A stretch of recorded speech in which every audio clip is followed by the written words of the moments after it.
Gusto nyo ba ng mura at healthy, nutritious na ulam? Tara guys, try nyo tong recipe na to. Panoorin ang buong video. Let's go! Hi guys, are you interested in planting, craft making, DIYs, pets, travels, cooking, and healthy lifestyles? Don't forget to subscribe and click the bell button. Hi guys! Good morning! For today's video, tayo ay magluluto ng ginataang kalabasa na may talbos ng kamote. Ayan yung ating mga sangkap. Meron tayong bawang, sibuyas, meron tayong shrimp cubes, kalabasa, dahon ng sili. Meron din tayong konting sili dito, talbos ng kamote, salt and pepper, at ang ating coconut milk. Mainit na yung ating kawali or kasirola. Maglagay na tayo ng mantika. Ay, naparami yung ating mantika. Carry lang yan. Dahil mainit na yung ating kawali, maglagay na tayo ng ating sibuyas.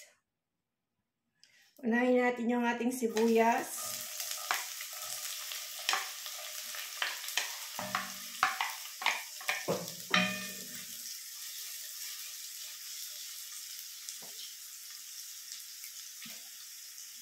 Itong recipe na to guys, napakamura, napakasustansya, maaring available sa inyong bakuran.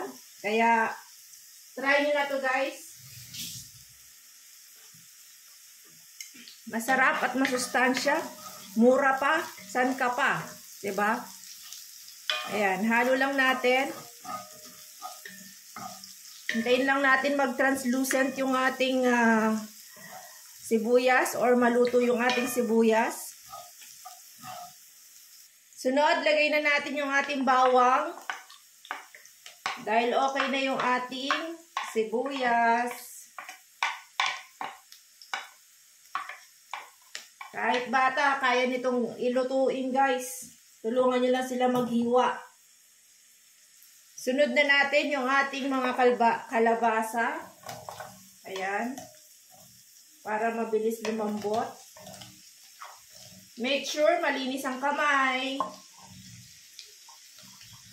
Ayan. Tapos, igisa lang din natin yung ating kalabasa ng konti.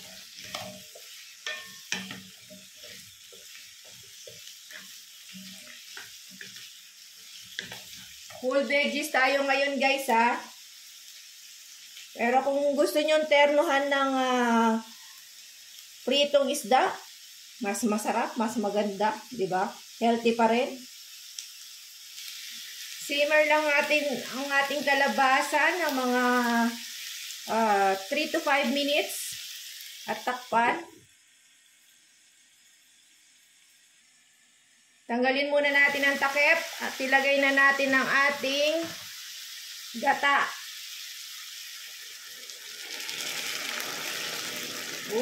Sarap!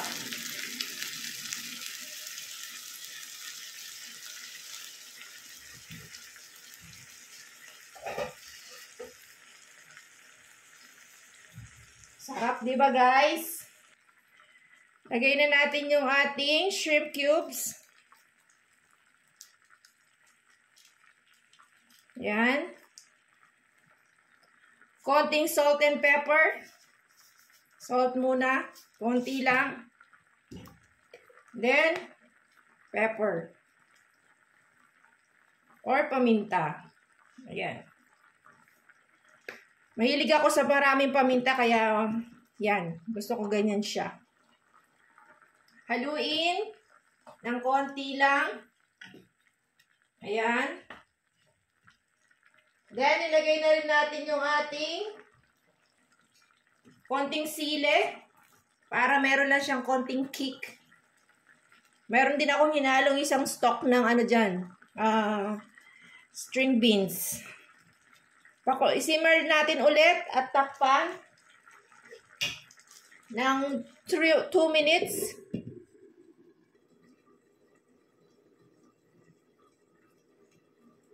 Tanggalin na natin ang takip. Ilagay na natin yung ating talbos ng kamote.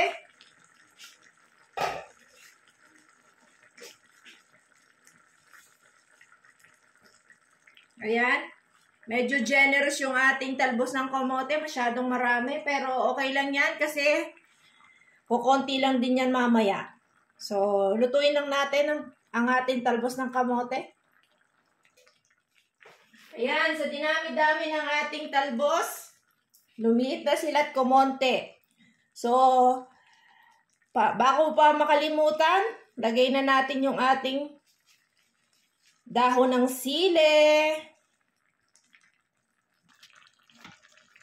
Ayan na yung ating finished product.